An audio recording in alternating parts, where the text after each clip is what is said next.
welcome to The Actor and the Engineer. My name is Paul James. I am the actor. My name is Josh Knapp. I'm the broadcast engineer. All right, here we go, Josh. All right, Ryan Coogler's new movie, written and directed by Ryan Coogler, and not based on any kind of IP or predefined story, because his feature-length movies have been like Fruitvale Station, Black Panther 2, and then the Creed movies. He's produced the Creed movies, directed the first one. So yeah, so I was excited when I heard that he was coming up with a new film, original film, because number one, seems like they don't make original films anymore, originally written films anymore. You rolled your eyes. Well, because you keep talking about no sex scenes in movies, and then there's a sex scene in this movie. There's no this, there's no that. And then we have example after example after example of original films. And Nora's an original film. That is true. The Brutalist is an original film. Should yes, I keep going? No, you can. Okay. I'll back down off of my woe is me. We don't get original films. Sorry, I rolled my eyes. I should be more professional than that. Well, so yeah, and then also the fact that it's a vampire movie and they don't necessarily like obfuscate that.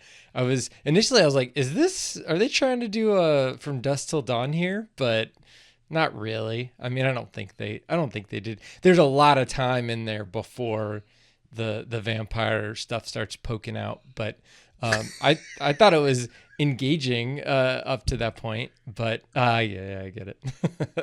Yes. And I got to see a lot of people that I haven't seen recently. Lola Kirk's in this. I haven't seen her in a long time. She plays one of the vampires. And then, there's some new actors, which, I mean, amazing. And then of course we get to see Delroy Lindo. So, yay! He was awesome in this He movie. made two incredible choices, and I hope you saw him. I hope he made two subtle, incredible choices that I was like, that's why. That's good acting. Okay, we'll get there. So what was your kind of like feeling going into it? I was excited. I'd heard a lot about it. I heard people were going to it, which was exciting. I have a friend who works at a movie theater, and she said the last 2 weekends were pretty packed, so that's good. Now, you had Minecraft, and you had that, and you had Thunderbolts and all that other stuff. That's true. But Sinners kind of started it. So, sort of beginning of summer, I was excited about seeing it with a larger crowd, which there was a larger crowd than most of the movies I've been to recently. Mine was packed. Yeah. Mine wasn't packed, but that was a week and a half in. Oh, was it? Yeah. Yep. Mine was just like 2 or 3 days ago. And it was 7:00 at night. So that would have been a Monday or Tuesday. The whole facility around the movie theater, all the restaurants were packed. As I was walking out, I was like, I guess people need to get out on Tuesday night at 9:00. But it's also been hot, really hot here. And so I think people just, the sun goes down, blah, blah, blah. And I was like, you better be careful. So I didn't really know a whole lot. I knew about the cast. I knew the movie was being made. I knew that kind of stuff. I wish I had not known anything about the vampire element, because I would have liked to have been surprised and seen if I saw it coming, if that makes sense. Or if I had any kind of what I call now the Fight Club instinct, where I was like, wait. Well, or like if it was telegraphed a little bit. Or something. Like there's instincts to things that I have. And there's a few things that they did in this movie that I was like, that struck me kind of strange. And a buddy of mine and I talk about The Last of Us. And so we were talking about this last episode. This will all make sense, I promise you. And I kept saying... I haven't seen any of the episodes of the I new won't tell season. you anything at all. I just had this instinct, and I started naming it the Fight Club instinct. And he was like, that's a really good name, because they kind of give you indications all the way through Fight Club until it's revealed. Mm-hmm.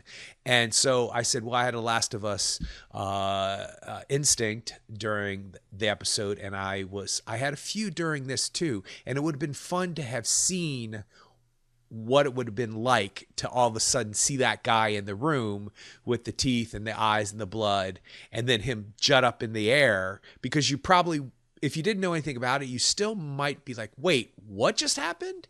Is he a religious zealot? Is he a cannibal? Why is he on fire, or why was he smoking? Why did he drop down from the sky? Like what? And it would have been fun because the next time you see real vampire stuff is when he leaps up in the air at the juke joint. Yes, at the actress nominated for the Oscar. Can't think of her name right off the bat. Haley. Haley Steinfeld? Yes, I couldn't. Steinfeld, yeah. Steinfeld. I couldn't think of her last name for the life of me. When he leaps up in the air. Other than that, I thought, well, listen, this should not work. None of this should work. And I think it did. And I was entertained. And do I think... I mean, there's a big debate whether the vampire stuff was necessary. Do we need to go there? All that other stuff. But I think there's this generation of filmmakers who are crossing genres and putting things together that don't make sense. We're looking at you, Emilia Perez, which 100% doesn't work.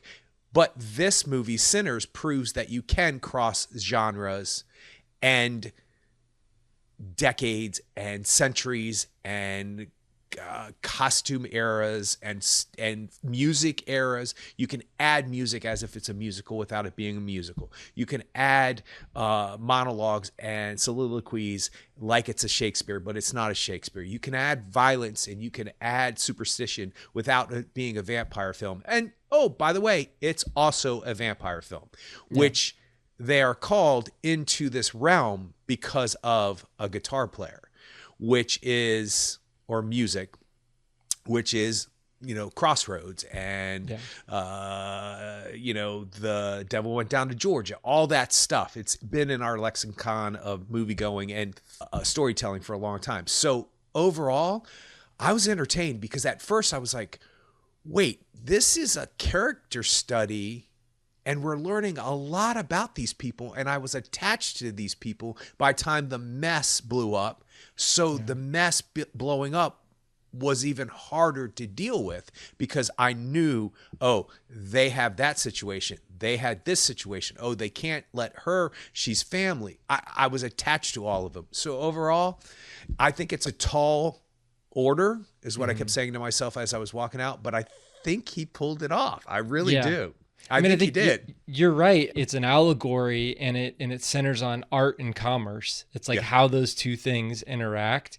And in this particular movie, it's about music and commerce, and then also just the commerce of the Smoke and Stack, the two characters. We haven't even talked about Michael B. Jordan yet, but great performance, pulling double work in this movie. The Oscars are coming his way.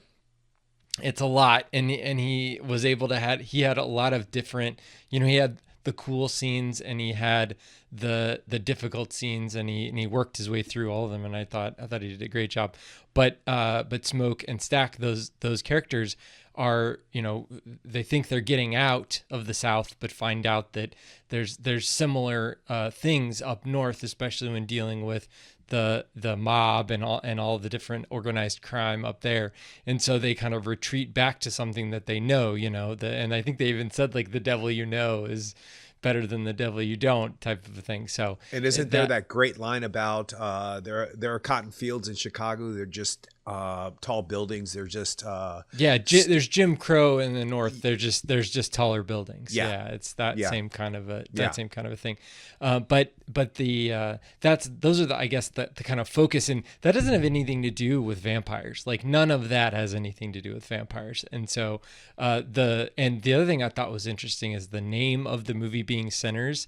I don't think that the movie really focuses on, close to the beginning, obviously the Miles Catton character, the cousin of Smoke and Stack, his dad's a preacher, and his dad doesn't want him to go out and play guitar and all that stuff. So there's like Sinners type of a scenario there, a religious versus anti-religious or devilish or whatever you want to call it. But ultimately, all the people that are mainly in the movie, I don't think that the movie kind of comes down and saying that people are necessarily bad versus good. Obviously the vampires are not good, but the vampires are selling something. They're selling a sense of community. They're selling a sense of you'll be eternal better life with us. Yeah. You'll be able to extend your art and become a part of a bigger thing, with with us. Without us, you're just yourself. But with us, you can go even farther. And that is exactly what record companies and probably film studios, are kind of saying. And we've obviously found even very recently that that's not necessarily the case. You just have to look at Sean Baker. You have to look at some of the independent filmmakers we've talked about in the past. Or filmmakers that actually started off independent, or in smaller markets, and see some of the amazing art that they came up with. And first of all, it's not a guarantee you're going to succeed if you become a part of a large system. And secondly, it doesn't necessarily mean you have to be a part of a large system to quote unquote succeed or to even do your art. So especially nowadays, it's a lot cheaper to make movies. But all that being said, Ryan Coogler got some money for this movie, and he put it on the screen. Yeah, he did. He's using IMAX cameras.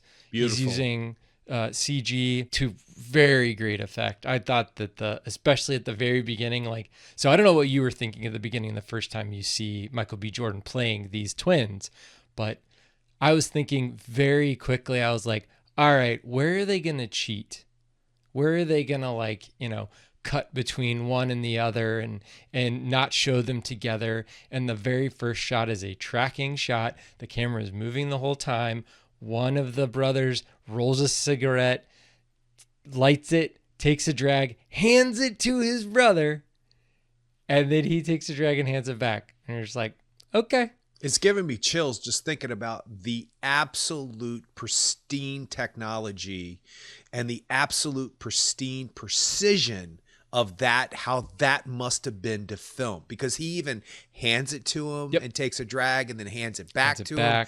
It's and they're standing right next to each other. So it had to be some kind of facial replacement, right? Nope. That was all practical, but they used, my guess is that they used motion control, which isn't a big deal. It's a computer controlled dolly, computer controlled camera. So it does the same move multiple times. That's what they used for Star Wars. That's what they've used for a bajillion different movies where you can replicate a move. First time they used it was in Back to the Future 2, I think, when they had, Michael J. Fox was playing he was playing Marty, he was playing his kids, he was playing, all that stuff. So they were able to do that kind of motion control where a camera can move and they can move it multiple times and they play the scene multiple times. And then you marry the two together, you composite the two shots together.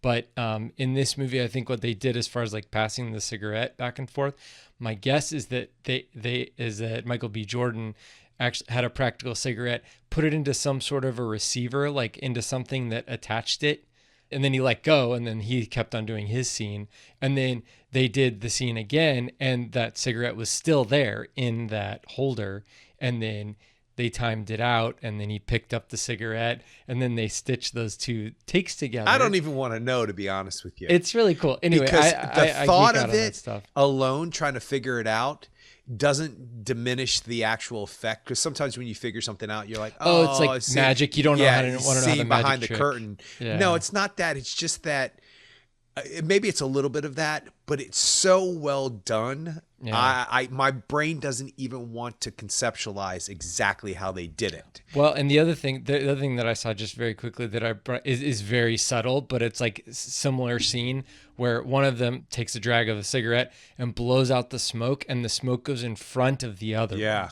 That's little stuff that it's if it didn't happen, you would notice it immediately. If it was a split screen, you couldn't do that. Right. But they kind of just you live in that world, and the world just, there's a lot of cross cutting, they hug each other, it's a body double, you get that, but it doesn't matter. They've essentially paid their dues to get you to buy in that these are twins, so that you don't think about it the rest of the movie. And I think that's really smart on Coogler's standpoint. So he also, Michael B. Jordan, and I'll state it again, he's coming for his Oscar.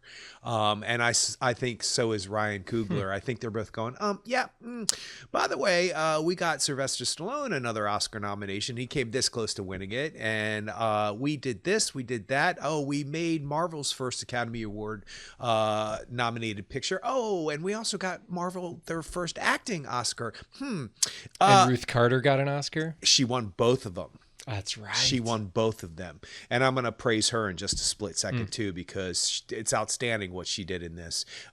But they're both like, okay, so we're going to hang back and we're going to make a few more things together before we actually come and claim our gold statue, because we just want you to know, maybe it should have been a little bit sooner. We're not sure what for, but we're coming for it. And the thing that Michael B. Jordan does, first of all, is he very, very specifically does peccadillos and idiosyncrasies of human beings, two different types. And you could tell just from the back who's who. And that's really hard to do. Did you notice when Haley Steinfeld, when she's at the train station? First of all, I got a side question about that. Was she going on the train, or was she coming back from somewhere? Because didn't it look like she was getting ready to go on the train? She was there to bury her mother, and she was getting ready to go back. But when she found out that they were opening up the juke joint, she decided to stay. Okay, good. I was a little like, wait, who was she sending family members back? I didn't pick up on the fact that she came back to bury her mother. I thought okay, but that is clear. And now that you said it, I remember it. When she sees, she's in love with Stack, right? Yes. Yes. And then she later on, yeah. Yeah, okay.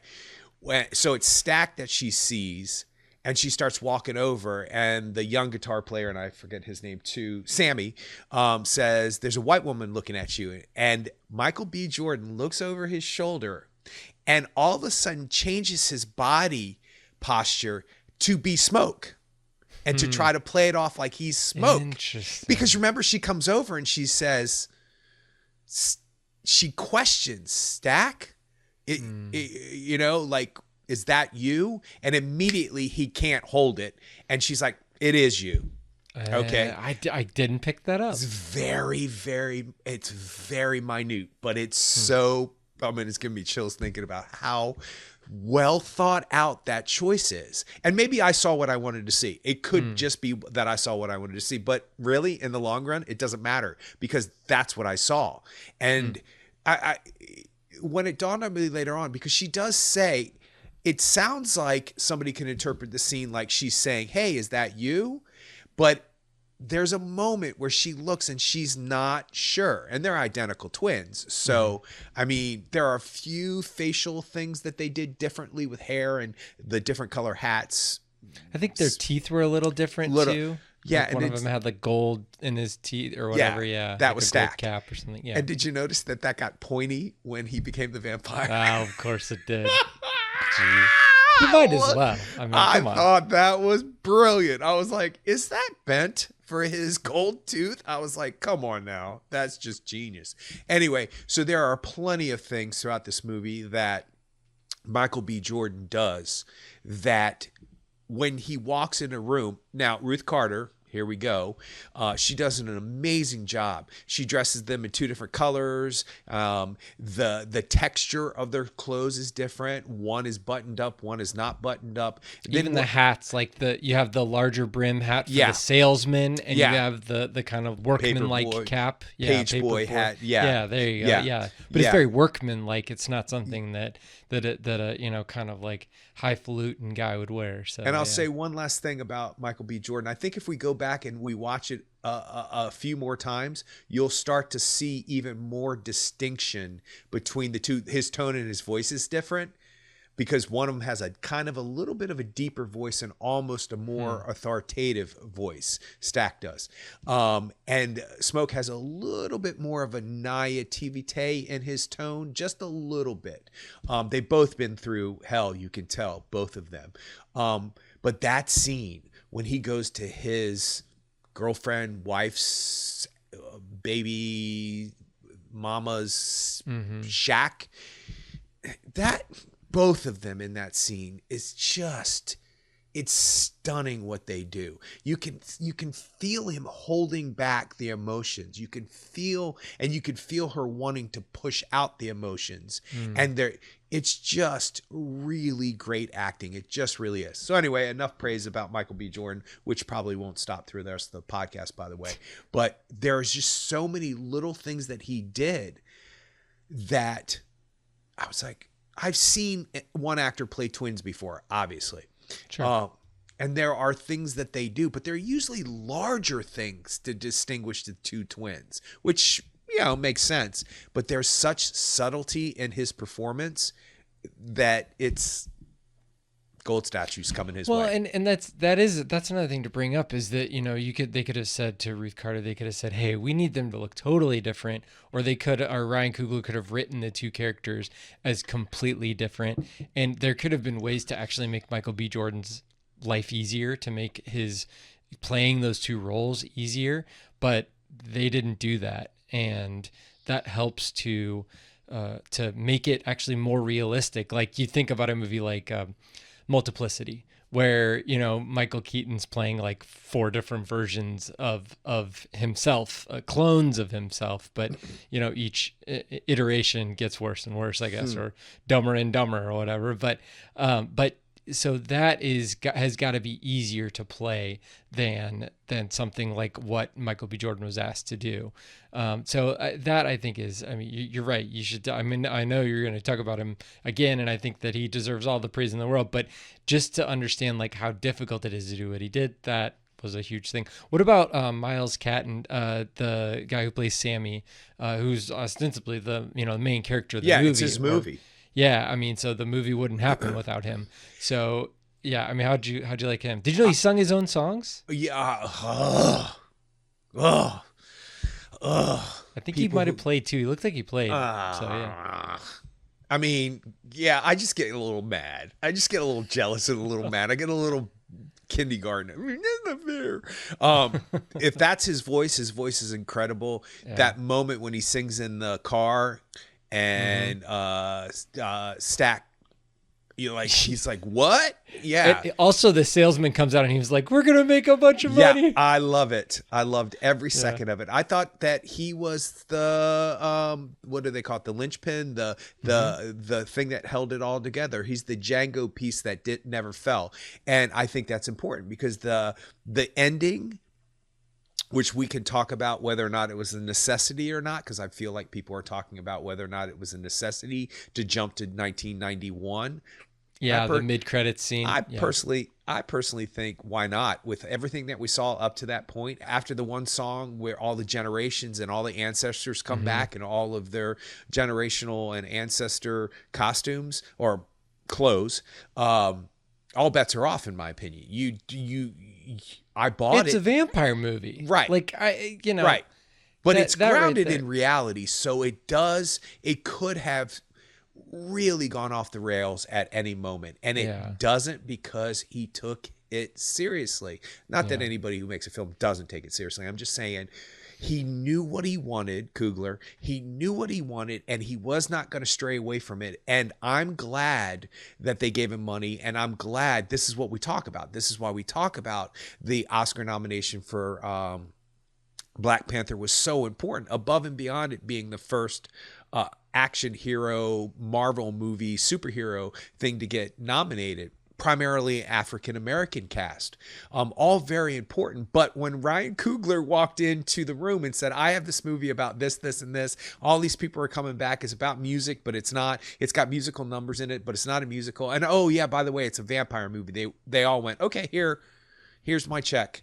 Because he had a basis of all of the stuff that he's done up until that point, which I mentioned at the beginning of the podcast. He literally got all those people Oscar nominations. And won Ruth Carter hers for the first time. She won it, of course. She won it, yeah. She won both, of course. Somebody's got to pilot the ship. Somebody went, I want her, and yes to her. And yes to everything that she said. And he listened to her when she said, oh, this is a good idea. Here. Just like how they were dressed at the very end of the movie. Brilliant. That's exactly what they would look Cosby like. Sweater. With the big earrings she had on and the mom jeans, if you will. Perfect. Yeah. So you were talking about Ryan Coogler walking in and them, showering him with money. That was not the case.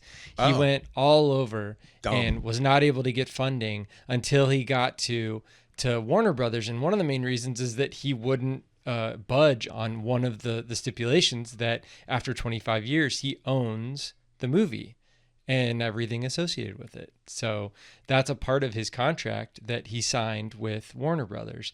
And it's been kind of a big point of contention with a lot of a lot of studios that aren't Warner Brothers who funded and released this movie.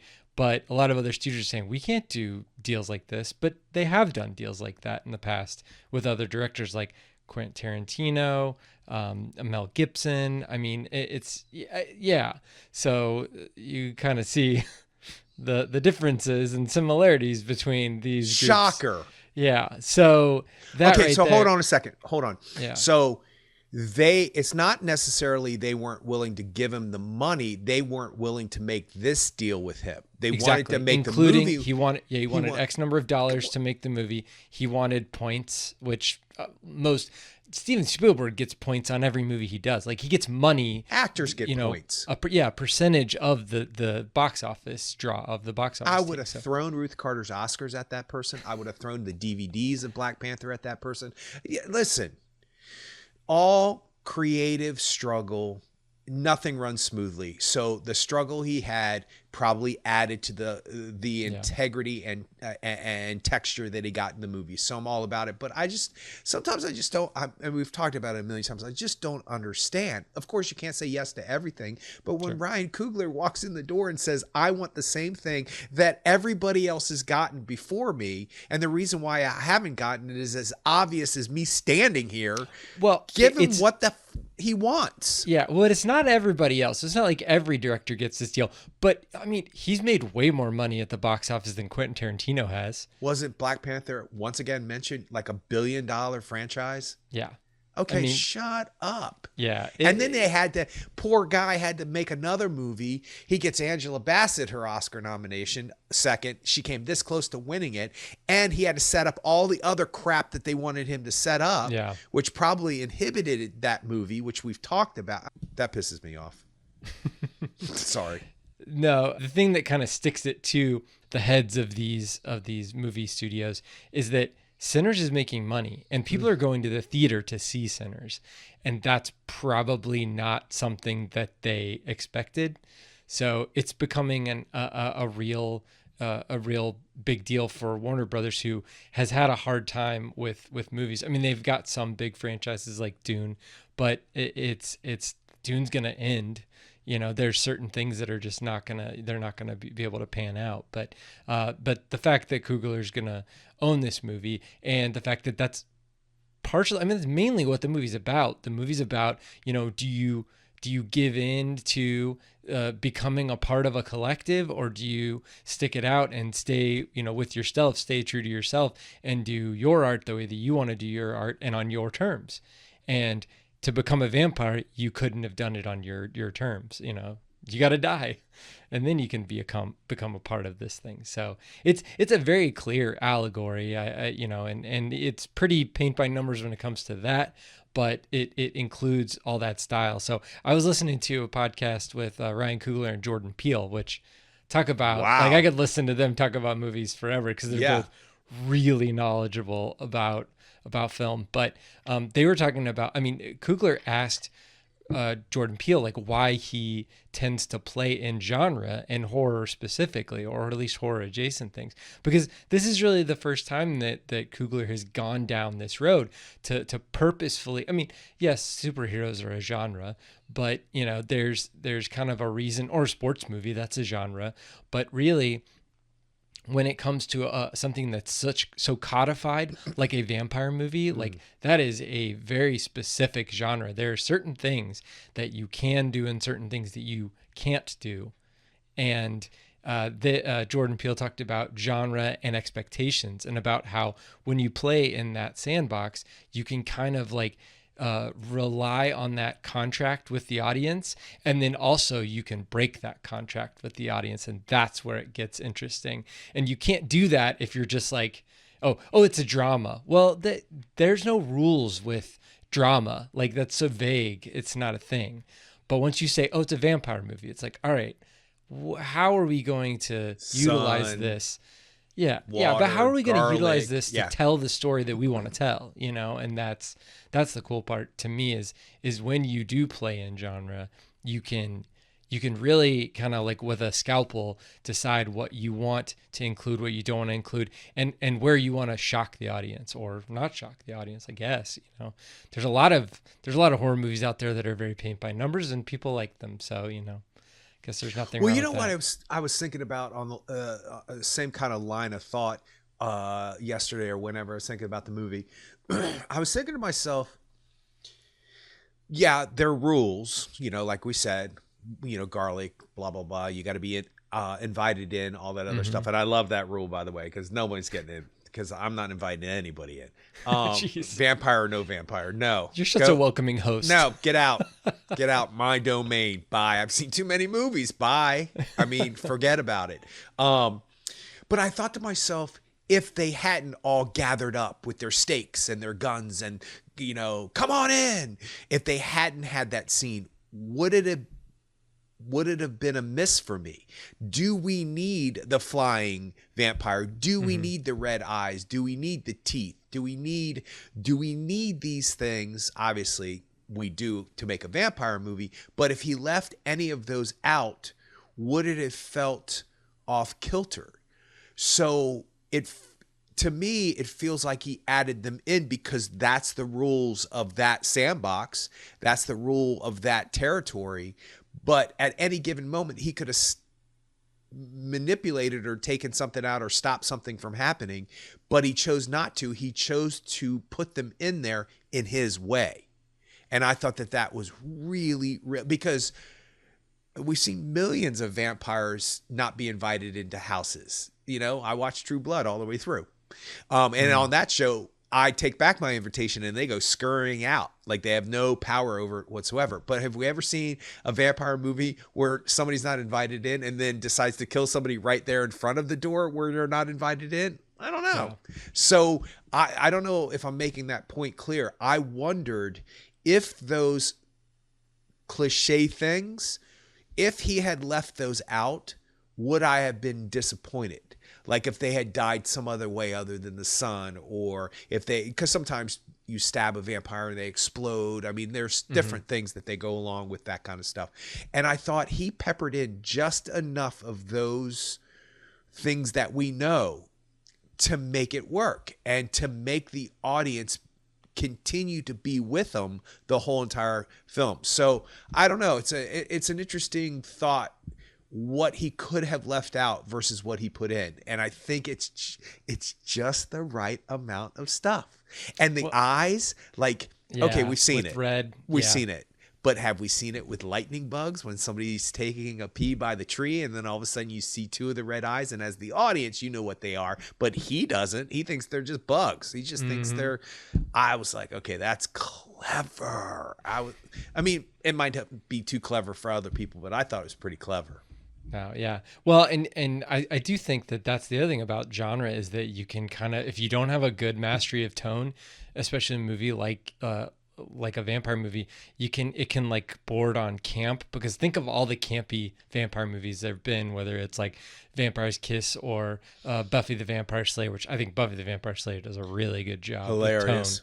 It knows exactly what it is and does a great job. But this movie, I think, does a really good job. Like, there was never a time I was just thinking about it now. I was like, was there a time in the movie where I felt like this is goofy? Like, I didn't feel that, and it didn't feel goofy. Even the switching back and forth, which we haven't even talked about Jack O'Connell's character, kind of the main baddie, the main vampire.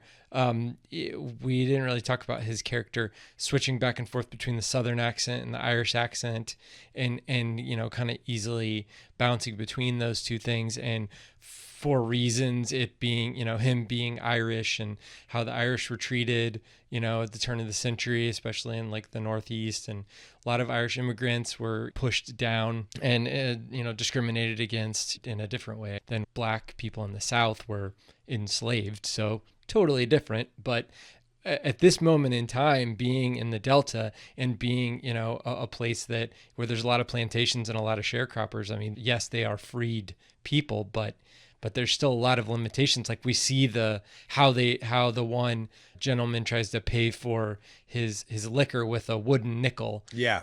And those nickels are only usable at the plantation store. that the plantation owner owns and sets the prices for. So it's kind of like, it's a closed system. Like, so what's the difference? Whether a slave owner feeds the slaves or whether a slave owner gives somebody a wooden nickel and that they can only use the wooden nickel at the slave or at the plantation owner's place. It's the same thing. So I felt like the parallels between how the countries kind of dealt with those types of things and purposefully using the Irish as a kind of like an entry into like, hey, you know what? We're all kind of like the same. So come and join us and here's what we'll offer you type of a thing. It's like, we know exactly how you feel. Come on over. And we've got a rich history of music as well. And we can put it all together and we'll all make great music together and it'll be awesome. You know, Well, think it's about very the fact, attractive. yeah. Eternal life. The whole sucking somebody's blood is kind of puts me off of it just a little bit, but you know, a little bit. Oh, well. Oh, well. I mean, okay. If I can go back to looking like I did when I was like 30, maybe.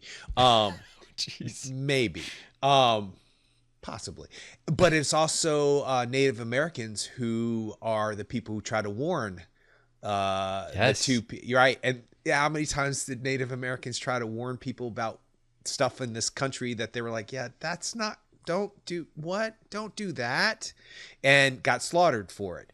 And That is interesting. You're right. Yeah. And they don't really there's really no benefit for them to go to that family and to warn them. Like, other than like a vampire I mean, spreading its death. well, that's Well, true. it's death, but like, life, death. but what I mean is that like they're being essentially altruistic and saying like, hey, you got to watch out. If Yeah, and somebody they're came in very here. polite and kind and professional, and like, ma'am, it's not going to end well. And of course, you know, the white people are like, get off my land, you know. Well, they're also Klan members, so right. Well, there's that. there's that. What a shock again. Well, When you see I mean, that, when you not see that, everybody in the South was Klan members, but I those know, particular characters were but- Klan members. okay, so a lot of people were though. So let's not just like. Okay, you're trying to be fair to everybody, and that is a sweet quality you have. But is it a shock when the door opens and you see his clan Their Klan outfit? robe? Yeah, No. yeah. And that's actually very interesting because that plays to the narrative later on. This movie, believe it or not, reminded me more of a Shakespeare play than anything else, because there's always those things at the end of Hamlet. That whole Fortinbras thing is the battle's going on and they break into the castle at the end. It's unnecessary, and it's usually not unnecessary. It's unnecessary for most productions nowadays. At least they think it, and they cut it all. They cut all of that. I mean, there's mention of them throughout the play and stuff like that. And that's essentially that's what happens in Gangs of New York. So it's like an action scene is essentially what it is? Yeah. About the history of what is going on in this culture, in this world at the time. And that's essentially what happens in this film too. The Klan, even though they don't dress like it, which they make a mention of that in the film too. Oh, they died out or something. He says something along the lines, and I'm like, yeah, I don't believe that, dude. But then they come back to, after everything these twins have been through, they're coming back to take back the money and the place by killing the guy. And then I think the reason why they don't wear hoods and stuff is that their whole focus is to kill anyone who's there. Why would they have to hide their face if everyone there they want to murder? Sure, it's like absolutely. They're not gonna care. Yeah. So yeah. Well, once again, you know, be careful what you wish for, because they walk right into it. And after the night that guy's had, and after obviously the military training that guy's had, and the military equipment that guy has, you're an idiot. You guys are idiots. But there is what I also noticed, that I don't think satisfaction in watching somebody die is something, a phrase I would put together, a sentence I would put together, but there is a satisfaction with people getting their due in a movie. And when anybody dies before that last sequence, it's sad, It's, the grocery store owners. He goes out to get the car. I was like, that's a bad idea, Pops. Yeah, bad idea. And then when he comes back, he's all like slick, and how their personalities just change just a little bit. And you could tell that. Well, you could tell he's acting. He's trying to be her husband. They all do it too. All of them do it. Mary comes back and she's like, yeah, invite me in. I'm like, oh, Mary's been out there. Be careful. At first, I thought she got away from them because you don't see that sequence. So anyway, but when the clan comes at the end and their demise is what their demise is, it's not that I would ever celebrate the murder of another human being. And I'm not saying that it's a good thing on any level, but there is it's more of a cathartic effect, more of a relief or even release that the person who essentially is the bad guy throughout the film, even though there are other obvious bad guys, that they get their due. Now, it's not a joy. I would never say I take joy in anybody getting murdered or killed, but there is I guess the word I'm looking for is satisfaction in the narrative going there. And also not being surprised that guy comes back, and not being surprised that they are clan members and that their family is the people that were the fiddlers that got eaten in the beginning. None of it's a surprise. Yeah, and that guy never, whatever his name is, Hog Sweat or whatever. He never. I mean, I think that's what the character's name is. I hope to dear God, his Hogwood. It's Hogwood. Oh, let's call him Hog Sweat. Yes, from now on, he will forever be Hog Sweat. But he never ever planned on honoring the contract that he signed with them, and took their money, and then was going to take the land right back. Yeah. So not joy. Cathartic satisfaction in how the narrative ends. That's what I'm sticking to. Wow. So Delroy Lindo, you haven't said like 2 words about him. I did say a couple words. You said you just kind of like gushed. He's a That's master. All you did. He's a master. He's a master. Do you remember the scene where he lights a cigarette and the lighter doesn't go off? Yes. And he kind of hits it and goes, or he does some vocal noise. It's not that noise, but he hits it. And I think that really didn't go off. And that was the choice that he made in that moment. And I love that. We talked about me seeing that Jessica Lange play where they made those choices in the moment. You could tell it's in the moment. And the fact that Ryan Coogler is smart enough to have filmed that and smart enough to have used that take, and maybe it became part of a thing. Sometimes a choice you make that's a mistake becomes the choice, and then when he's eating the garlic, right? And he's eating and he's all of a sudden having a reaction. You're like, oh, no, not him. But then he stops and he goes, and then he goes, whoosh, and he kind of brushes it off. And he's like, I'm okay. You got to watch that again. It's just, oh my God, I almost shouted out in the theater. I was like, that's great acting, people, right there. He's so good. When I saw him, I was like, oh, we're good. No matter what happens, he's here. So we're good. We're going to be okay. And I'm sure there's a gazillion little things in there that I didn't take note of right off the bat, but he is genius. For me, he is genius, right? And for me, the way that he carried himself, and just, you could tell that he's had a whole life. Like the guy's had a whole life. Yeah. And even him describing, he's like, why would I go to your place on a Saturday night? I've gone to this other guy's place and he pays me. And if I don't go, he won't ask me back. You're asking for me to completely ruin my revenue stream just so I can go do this other thing. Because we have a history. Yeah, but he turns him around, so. Do you remember when he gives him the beer and he takes a sip? Most actors who are not as quite genius as Delroy Lindo is would have taken that sip and been like, wow. He takes that sip, and when he first hits his lips, he pauses there with the bottle in his mouth of how good it is, and then pulls it down and then takes another sip. I'm telling you, man, I'm telling you, that right there is a choice, a very specific choice. It's a character choice. He is telling you that he's borderline alcoholic, which probably alcoholic, but it's all relative in that time frame, because why wouldn't you be? Because what else would you have to look forward to other than getting lit up every night? And thank God for something to take you away.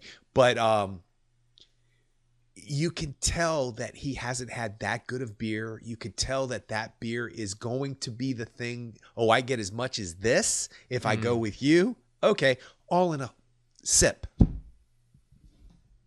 Doesn't take much. Watch out. The gold's coming for these people. They're coming for the gold. Let's put it that way. So, okay. All right. And, there are people talking about Coogler getting nominated for screenplay. I think it's a little too early in the game. And I also think that it's a little too genre busting. But then again, we had the substance. So the precedence has been set that no longer can somebody say, well, it's horror, or it's body horror, or it's this, or it's that, or it's creepy, or it's this. And horror films don't get nominated. I mean, Demi Moore, once again, she came this close. Yep. I mean, and Farjit got nominated for director. So the possibilities are endless. And this movie, like you said, has made money. And obviously it's the entertainment business. So I would not be surprised if Ruth Carter was nominated. That would be a great nomination because she's just amazing. It's period appropriate, but you can tell that she put her own thing on it. I think that this is the type of movie that gets overlooked, not because of the time frame that it's come out in, not because of any other reason, but there's so much greatness going on in it. What do you nominate it? Like, what do you nominate? Screenplay? Do you nominate director? Cinematographer? Who's the cinematographer, by the way? Cinematographer is Autumn Gerald Arkapaw, who he's worked with before. And she also did Wakanda Forever. She's done some Loki episodes. And she did, most recently, she did The Last Showgirl. You saw that, right? Yes. Okay. Yes. Yeah. And then she's done a bunch of videos, but yeah, those were her feature length films that she's done recently. Some of those, and we've seen this era, this cotton field plantation thing many times in films, but this has a feel about it when you look at it. Everything, what do they call it? The magic hour, everything feels like that, even in the morning, even in the afternoon, even at night. It feels like it's the magic hour. Whatever she's doing, it's pretty spectacular. So, yeah. All right, let's talk about the end. And by the end, I mean, there's 3 endings. So there's what happens to the vampires. There's what happens to the clan Grand Dragon guy. And then there's the mid-credits sequence. So as far as like what happens to the vampires at the end, and the choice not to kill the vampire twin, not to actually put a stake in his art, that Stack doesn't kill Smoke and allows Smoke to live. That right there is, I understand you have to have that to have the very last scene. But to me, it seemed that was a subversion of it, and that was fine. But so that was necessary. But then the rest of that scene where, they all go out and the sun comes up and everybody gets burned to death, it seemed easy. And that's kind of like my only real critique is like, did they just forget? Or are they so new as vampires they don't know they need to go away during when the sun comes up? I think it's because they were hive-minded and he was out there, so they were out there. So because he was out there, they had to follow him, and he wasn't going away because he wanted to. Because he lost track of what he was doing because he was so bent focused. on getting. Yeah, that that's a kind of a cliche vampire thing, and I think it's because we want to see a bunch of vampires who are a pain in the ass for 2 hours burn. I know. And I know that's so like that doesn't work as well for me. Whereas the hog sweat guy and all of his guys coming out there getting mowed down and and Stack setting up his whole set, getting his whole setup ready and having, because he fought in World War One. That's where all the guns came from, and so he knows how to attack a position. He knows how to attack a group. I mean, he's been trained how to do that, by the military. So that totally makes sense to me. And like you said, it is satisfying, and it makes sense, and it all like feels right. And then the very last scene, I think they had to have that mid-credit scene so that they can show. I mean, well, they have the Miles Catton's character Sammy. They had Sammy go back. They showed the scene from the very beginning of the movie again, him walking into the church, and with the portion of the guitar, the neck of the guitar in his hand, and then the preacher saying, renounce your evil ways and give up your music, and then we get to see at the end that he didn't give up his music. So the fact that he's Buddy Guy at the end of the movie, and then we get to see, I think that's the reason to have that mid-credit scene. So would it have been okay to just have him playing in 1991 after a whole career without having the vampires come and visit him? I don't know. That's because the vampires didn't help him. He did it himself. Right.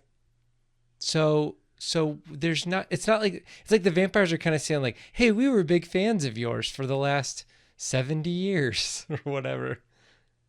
I guess I'm trying to figure out the necessity of it. The reasoning for it, other than it's cool. It's cool that he's had a whole career. It's cool that they got Buddy Guy to play, that Ryan Coogler got Buddy Guy to play on his movie. I mean, very famous blues guitarist, has been doing this for decades. So, I mean, there's sometimes in movies, directors do something just because they can. And a lot of times it doesn't work because that's not a reason to do something a lot of the times. But I'll remind you, remember when we saw Birth of a Nation years ago, and there was the young black angel, young black girl who was dressed as an angel, and she was dressed as, like you would see from a middle school Christmas with Carol, the fake wings with the fake wings and the halo. And I said, well, that was kind of, I don't understand that choice. I'm wondering why he chose to do that. And do you remember what you said? No. You said it's because that image is not seen as much as it should be. That a little black girl dressed as black angel. Yeah. Okay. Yeah. Yeah. And that just because that's not a regular thing in a movie is a reason to do it, which made sense to me. I was like, oh, that's a really great choice then. And so maybe the ending is not a necessity. I don't even know if the Klan being killed is a necessity, but it's handled really well, and it was satisfying. And it's like the same thing I was saying earlier about the cliche things you see about the vampires. Yeah, they fly. Yeah, they got red eyes. Yeah, they can't come in. Yeah, they die by stakes. Yeah, they blah, blah, blah, blah, blah. If one of those aspects of vampirism was, or what we know as vampires in movies, was taken out, would we have missed it? Or would we have said, oh, they were just allowed in? Like, where does that line get drawn? So ultimately, all of those things that are added into the movie about the vampires are satisfying to me because it helped the narrative move forward. So I don't know if it's a necessity that you have 3 endings, but all 3 were satisfying for me. I loved how sweet she was to him at the end. See a little Sammy, whatever she says. The lollipop, perfect. Perfect. I mean, it's perfect. And it's like a side ponytail or something. Yeah, it was so great. It was so great. His little kid and play haircut. So great. Perfect. So did we need it? Maybe not. But maybe the point is, because when you see Sammy coming back into the church, you think he's going to renounce everything. Yeah. You think he's going to drop that piece of guitar that's never going to work again unless he uses that. I'm wondering now, is that part of that guitar he was playing in that scene at the end of 1991? I'm wondering if they put it together. Cool. Because people do that with the guitars all the time. They take pieces from them, instruments in general. Like, I know a lot. I'm talking like I know, but I don't. See, we could talk about movies. That's a joke from off podcast people. Anyway, so I it was satisfying. I was glad to see Sammy had a good life. I was glad to see that Sammy had a life of music. I was glad to see that Sammy was, the condition was to keep him alive and leave him alone. The thing is that if you had taken it out, you probably wouldn't have missed it, because you did know that one of the twins was dead and one of them was alive. You did. Well, I mean, we saw Stack die, in, with all of that stuff going on, but we didn't know that Smoke hadn't been killed by Stack, and he's still a vampire kicking around out there. Right. So you had, you could have not had that very end scene, mid-credit scene, and it would have been perfectly fine. The movie would have ended perfectly fine. But there is a satisfaction that the movie is about these people. So you can't end it on the death of the Klan people, because the movie's not their movie. They're a factor in the movie, but it's not their movie. It needs to end on a main character, and Sammy was the main character. So and they could have ended on Sammy driving away with his, piece of guitar next to him in the car. They could have ended it into the sunset. Yeah. But I think the fact that they end it with him having a successful career and having a fulfilled life by the end of his close to the end of his career, that right there, says all you need to say about it. He did not compromise. No, and he lived it his way, and he did it his way, and might not have gone perfectly the whole time, but he did it on his own terms. And that's obviously the point of the movie, but do the vampires need to be there at the end? I don't know. Yeah, I could see why you would discuss it, but like I said, I'm sticking to the fact that I was satisfied by it. And as they walked out and she kind of waved goodbye, I was like, oh, don't make me like you now. Don't make me like. Here's the bottom line for me. This movie is filled with themes and characters and allegory and metaphors and genres. And it's just, if you were to look at it on a piece of paper, it would be a mess probably. It would be hard to kind of understand how this all fit together and that all fit together and this all fit together. So in the end, Ryan Coogler made magic. He made all of that make sense to me, maybe not to the point where I can articulate it, maybe in years to come after I've thought about it or seen it a couple of times, because I will see this movie again. Maybe I'll be able to articulate those themes better. But it doesn't matter. I felt everything that I felt. I saw everything that I think I was supposed to see. And in the end, I walked out going, that's a tall order. And you filled it to the brim. So nice. That's great. All right. Well, it's a great way to end it. Okay. You can check us out on the web at actorandengineer.com. You can go to facebook.com/actorandengineer. And we're on YouTube. Just look for the Actor and the Engineer podcast. We'll see you next time.